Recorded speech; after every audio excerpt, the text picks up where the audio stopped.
Welcome to my YouTube channel. तो आज जो है ना मैं फिर से एसपीडी के जितने भी इम्पोर्टेंट साइंस के क्वेश्चन है ना वो सारे क्वेश्चन लेके आई हूँ। तो बिना टाइम वेस्ट किए हुए चलते क्वेश्चन की तरफ। देखिए फर्स्ट क्वेश्चन है ना, ध्वनि तरंगे होती हैं तो अनुदैर्ध्य तरंगे होती हैं। नेक्स्ट है ध्वनि तरंगे गमन करती है तो लंबवत गमन करती है। 20 हर्ट्ज से नीचे की आवृत्ति वाली ध्वनि 20 हर्ट्ज से नीचे की आवृत्ति वाली ध्वनि तरंग कहलाती है अवश्रव्य तरंग कहलाती है। 20 हर्ट्ज से 20,000 हर्ट्ज के बीच की आवृत्ति वाली ध्वनि तरंग कहलाती है श्रव्य तरंगे। नेक्स्ट है 20,000 हर्ट्ज से ऊपर की आवृत्ति वाली ध्वनि तरंगे पराश्रव्य तरंगे कहलाती है। सोनार तकनीक में उपयोग होता है पराश्रव्य तरंगे। पराश्रव्य तरंगों की कौन सुन सकता है? तो वो कुत्ता, बिल्ली, चमगादड़, डॉल्फिन और मछली। नेक्स्ट है हमारा कौन सुन सकता है? श्रव्य तरंगों को सुन सकता है। ध्वनि तरंगों में कौन सी घटना घटित हो सकती है? तो ध्रुवण होती है। विद्युत चुंबकीय तरंगे वे तरंगे जिन्हें संचरण के लिए भौतिक माध्यम की आवश्यकता नहीं होती है क्या कहलाती है? विद्युत चुंबकीय तरंगे। विद्युत चुंबकीय तरंगों की अवधारणा किसके द्वारा प्रस्तुत की गई? तो मैक्सवेल के द्वारा। विद्युत चुंबकीय तरंगे होती है अनुप्रस्थ तरंगे। विद्युत चुंबकीय तरंगें बनी होती है फोटोन की बनी होती है। एक्स किरणें, गामा किरणें, अवरक्त किरणें एंड परावैंगनिक किरणें दृश्य विकिरण होती है। तो विद्युत चुंबकीय तरंगे। एक्स किरणों की खोज डब्ल्यू.सी. रॉन्टजन ने किया था। चिकित्सा के क्षेत्र में तथा सीटी स्कैन में उपयोग किया जाता है तो एक्स किरणों का। क्रिस्टल की संरचना ज्ञात करने में किन किरणों का प्रयोग होता है? तो एक्स किरणों का। एक्स किरणों के तरंग दैर्ध्य मापने वाला उपकरण जो है ब्रैग स्पेक्ट्रोमाफी है। रात्रि दृष्टि उपकरण में उपयोग की जाने वाली तरंगे कौन सी है? तो अवरक्त तरंगे होती है। टीवी के रिमोट में प्रयुक्त होता है अवरक्त तरंगे। कौन सी होती है? अवरक्त तरंगे। इंफ्रारेड अवरक्त विकिरण की खोज की थी विलियम हर्शेल ने। जल शोधन में कीटाणुओं को नष्ट करने में उपयोग होता है परावैंगनिक किरणों का। परावैंगनिक किरण की खोज की थी जोहान रिटर ने। सौर तंत्र से बाहर उत्पन्न हुई उच्च ऊर्जा विकिरण कहलाता है कॉस्मिक किरणें। कॉस्मिक किरणें होती हैं आवेशित कण। क्या होती है? आवेशित कण। दृश्य किरणों की खोज की थी तो न्यूटन ने। किसने? न्यूटन ने। दीर्घ रेडियो तरंगों की खोज की थी मार्कोनी ने। दीर्घ रेडियो तरंगे वायुमंडल की किस परत से परावर्तित होती है? आयन मंडल से होती है। प्रकाश तरंगे तथा रेडियो तरंगे होती है विद्युत चुंबकीय तरंगे। क्या होती है? विद्युत चुंबकीय तरंगे। सेल्यूलर फोनो, रेडियो और टीवी में सूचना प्रसारण में उपयोग होता है तो रेडियो तरंगों का। रडार शत्रु के वायुयानों का पता लगाने के लिए प्रयोग करता है रेडियो तरंगों का। एमआरआई मशीन में किस तरंग का प्रयोग किया जाता है? चुंबकीय तरंग का। हृदय के कंपन से कौन सी तरंग उत्पन्न होती है? अपश्रव्य तरंगे। कौन सा? अपश्रव्य तरंगे। कीड़ों को घरों से दूर भगाने के लिए प्रयोग में लाया जाता है अल्ट्रासोनिक तरंग का। प्रकाश एवं विद्युत चुंबकीय तरंग की लंबाई का मात्रक एंगस्ट्रॉम होता है। क्या होता है? एंगस्ट्रॉम। उष्मा एक प्रकार की ऊर्जा होती है और उष्मा की इकाई तो होती है जूल, कैलोरी व अर्ग। 1 ग्राम जल का ताप बढ़ाने के लिए आवश्यक उष्मा की मात्रा को कहते हैं कैलोरी। 1 कैलोरी बराबर होता है 4.2 × 10⁻² जूल या 4.186 जूल के बराबर। थर्म किसका यूनिट है? थर्म जो है ना वो उष्मा का यूनिट है। उष्मा का सबसे अच्छा चालक चांदी होती है। क्या होती है? चांदी। 1 ग्राम वाले पदार्थ का तापमान 1 डिग्री सेल्सियस बदलने के लिए आवश्यक उष्मा की मात्रा को कहते हैं विशिष्ट उष्मा। क्या कहते हैं? विशिष्ट उष्मा कहते हैं। विशिष्ट उष्मा का ऐसे मात्रक जो होता है जूल किलोग्राम पर केल्विन। दो निकायों के बीच उष्मा के प्रवाह की दशा दो निकायों के उष्मा के प्रवाह की दिशा निर्भर करती है उनके तापमान पे। नियत ताप पर पदार्थ की अवस्था में परिवर्तन के लिए आवश्यक उष्मा होती है तो गुप्त उष्मा होती है।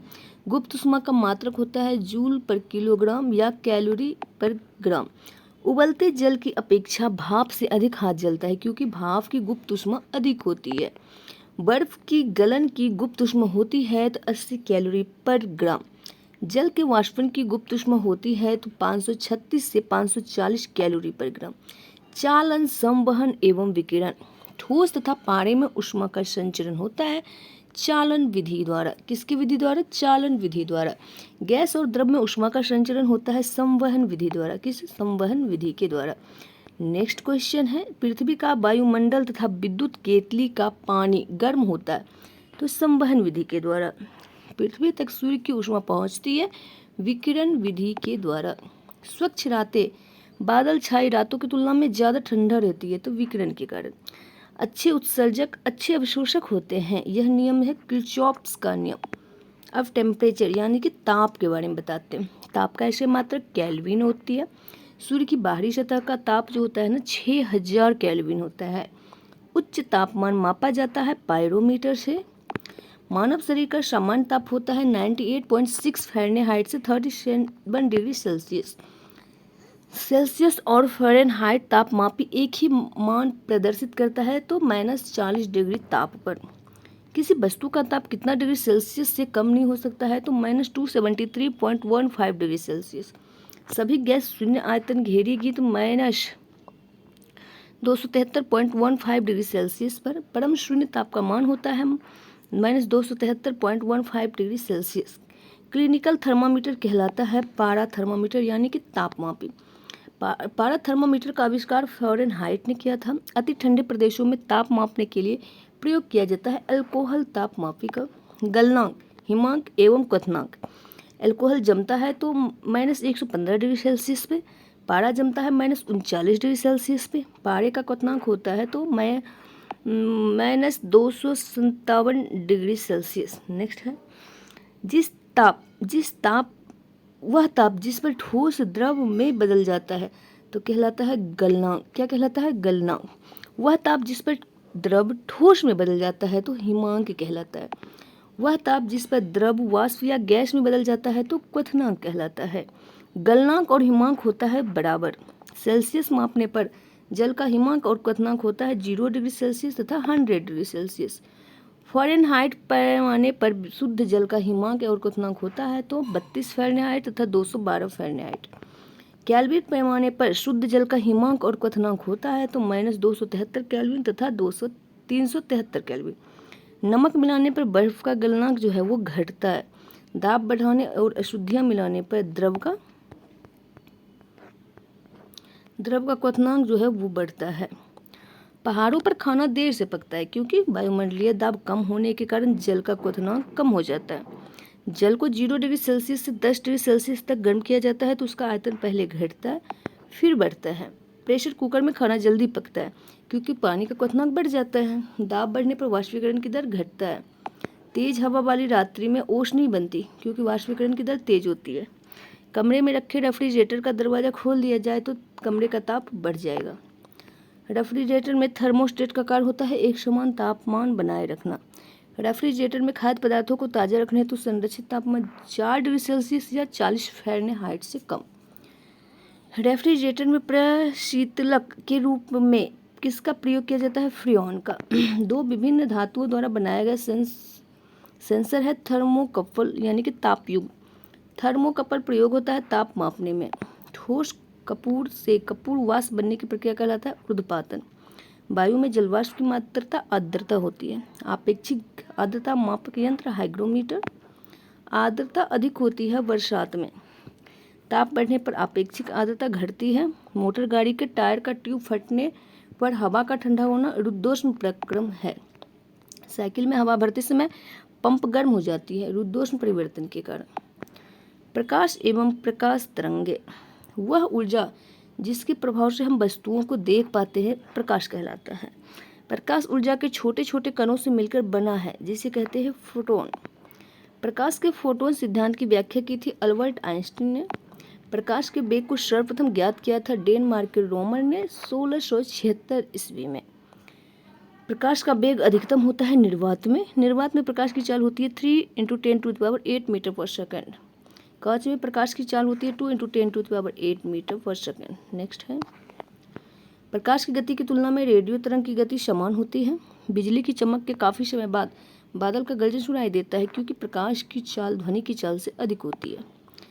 प्रकाश विद्युत प्रभाव का प्रतिपादन किया था आइंस्टीन ने। प्रकाश तरंगे होती हैं अनुप्रस्थ तरंगे। प्रकाश से रंग निश्चित होता है तरंग दैर्ध्य से। प्रकाश का तरंग दैर्ध्य होता है 3900 एंगस्ट्रॉम 7800 एंगस्ट्रॉम के बीच। दृश्य प्रकाश की तरंग दैर्ध्य परास होती है 4000 से 8000 एंगस्ट्रॉम की। तरंग दैर्ध्य सर्वाधिक होता है लाल रंग का। तरंग दैर्ध्य न्यूनतम होता है बैगनी रंग का। आवृत्ति सर्वाधिक होती है बैगनी रंग की। आवृत्ति कम होती है लाल रंग की। सभी रंगों को अवशोषित करता है तो काला रंग की वस्तु। प्रकाश की तरंग गति सिद्धांत को प्रस्तुत किया था क्रिस्टियन हाइगेंस ने 1678 में। प्रकाश का क्वांटम सिद्धांत प्रस्तुत किया था आइंस्टीन ने 1905 में। प्रकाश को सूर्य से पृथ्वी तक आने में लगता है 8 मिनट 20 सेकंड। चंद्रमा से परावर्तित प्रकाश को पृथ्वी तक आने में लगता है 1.3 सेकंड। जब प्रकाश वायु से कांच में पहुंचता है तो इसकी चाल घट जाती है। प्रिज्म से गुजरने पर श्वेत सूर्य का प्रकाश 7 विभिन्न रंगों में अलग होने की क्रिया कहलाती है वर्ण विक्षेपण यानी कि स्पेक्ट्रम। प्रिज्म या कांच से गुजरने पर प्रकाश के किस रंग का विचलन सर्वाधिक होता है तो बैगनी रंग का। श्वेत सूर्य प्रकाश मिश्रण है 7 रंगों का। सूर्य की किरणों की तीव्रता या सौर विकिरण मापी जाती है तो एक्टिनोमीटर से। कैथोड किरणें होती है ऋणात्मक वो अदृश्य। कैथोड किरणों की खोज की थी विलियम कुक ने। कैथोड किरणों का वेग प्रकाश के वेग का होता है 1/10 गुना। प्रकाश के परावर्तन और अपवर्तन। जब प्रकाश किरणें वायुमंडल में उपस्थित सूक्ष्म कणों से टकराती है तो विभिन्न दिशाओं में फैल जाती है। यह घटना कहलाती है, क्या कहलाती है यह घटना? प्रकाश का प्रकीर्णन। प्रकाश का प्रकीर्णन सबसे कम होता है लाल रंग के प्रकाश का। प्रकाश का प्रकीर्णन सबसे अधिक होता है बैंगनी रंग के प्रकाश का। आकाश का रंग नीला दिखाई देता है प्रकाश के प्रकीर्णन के कारण। अंतरिक्ष यात्री को आकाश दिखता है काला। पृथ्वी से देखने पर आकाश दिखता है नीला। समुद्र का जल नीला दिखाई देता है प्रकाश के प्रकीर्णन के कारण। उगते और डूबते समय सूर्य लाल दिखाई देता है प्रकाश के प्रकीर्णन के कारण। प्रकाश का चिकनी सतह से टकरा कर वापस लौटना कहलाती है प्रकाश का परावर्तन। पेरिस्कोप किस सिद्धांत पर कार्य करता है? प्रकाश के परावर्तन पे। सूखा बालू चमकीला दिखाई देता है जबकि गीला द्युतिन प्रकाश के परावर्तन के कारण। परावर्तन के नियम के अनुसार आपतन कोण और परावर्तन कोण बराबर होता है। माध्यम के परिवर्तन से प्रकाश किरणें के पथ में परिवर्तन प्रकाश का अपवर्तन कहलाता है। जब प्रकाश की किरण एक सघन माध्यम से विरल माध्यम में प्रवेश करती है तो अभिलंब से दूर हो जाती है। जब प्रकाश की किरण विरल माध्यम से सघन माध्यम प्रवेश करती है तो अभिलंब की ओर मुड़ जाती है। पानी से भरे किसी बर्तन में पड़ा हुआ सिक्का थोड़ा ऊपर उठा हुआ तथा पानी से भरे बर्तन में डुबोई गई छड़ी मुड़ी हुई प्रतीत होती है प्रकाश के अपवर्तन के कारण। तारे टिमटिमाते हुए दिखाई पड़ते हैं प्रकाश के अपवर्तन के कारण। जल के अंतर पड़ी वस्तु की आभासी गहराई वास्तविक गहराई से कम प्रतीत होती है आकाश के अपवर्तन के कारण। हीरा का चमकना तथा मृग मरीचिका बनने के कारण है पूर्ण आंतरिक परावर्तन। कांच की दरार तथा पानी का बुलबुला चमकता है पूर्ण आंतरिक परावर्तन के कारण। साबुन के बुलबुले रंगीन दिखाई पड़ते हैं प्रकाश के विद्युतीकरण के कारण। ऑप्टिकल फाइबर के सिद्धांत पर कार्य करता है पूर्ण आंतरिक परावर्तन के कारण।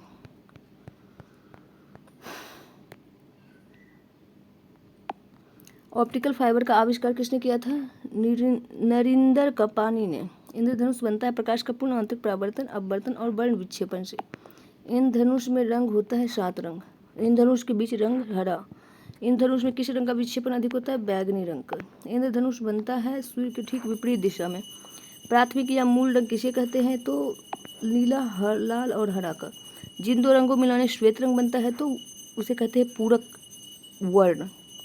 रंगीन टेलीविजन में उपयोग किया जाता है प्राथमिक रंग का। टेलीविजन का आविष्कार किया था J.L. बेयर्ड ने। गोलीय दर्पण। सपाट सतह युक्त दर्पण जिसकी एक सतह परावर्तक और दूसरी सतह पर कलई पॉलिश की होती है तो कहलाता है समतल दर्पण। दर्पण के पीछे में कलई के लिए किसका प्रयोग किया जाता है? सिल्वर नाइट्रेट का। समतल दर्पण में बना प्रतिबिंब आभासी सीधा और वस्तु के बराबर होती है। समतल दर्पण की वक्रता त्रिज्या अनंत होती है। प्रकाश का सबसे अच्छा परावर्तक किसे माना जाता है? समतल दर्पण को। समतल दर्पण में किसी वस्तु का पूरा प्रतिबिंब देखने हेतु दर्पण की ऊंचाई आवश्यक वस्तु की ऊंचाई का आधा। दो समानांतर दर्पण के बीच रखी वस्तु का प्रतिबिंब बनता है अनंत। अवतल दर्पण में बना प्रतिबिंब होता है वास्तविक उल्टा और वस्तु से बड़ा। उत्तल दर्पण में बना प्रतिबिंब होता है आभासी सीधा और वस्तु से छोटा। गाड़ियों के हेडलाइट में प्रयुक्त दर्पण होता है तो अवतल दर्पण। वाहन में साइड मिरर के रूप में किस दर्पण का प्रयोग किया जाता है? तो उत्तल दर्पण का। सोडियम परावर्तक लैंप के रूप में किस दर्पण का प्रयोग किया जाता है? तो उत्तल दर्पण का।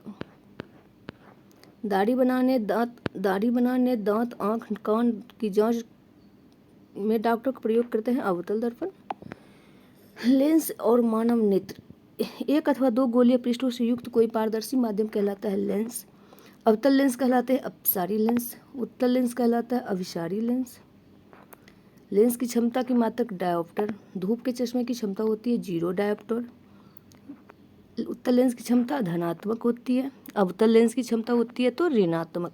हवा का बुलबुला जल में व्यवहार करता है अवतल लेंस की भांति। मानव नेत्र कार्य करता है उत्तल लेंस की तरह।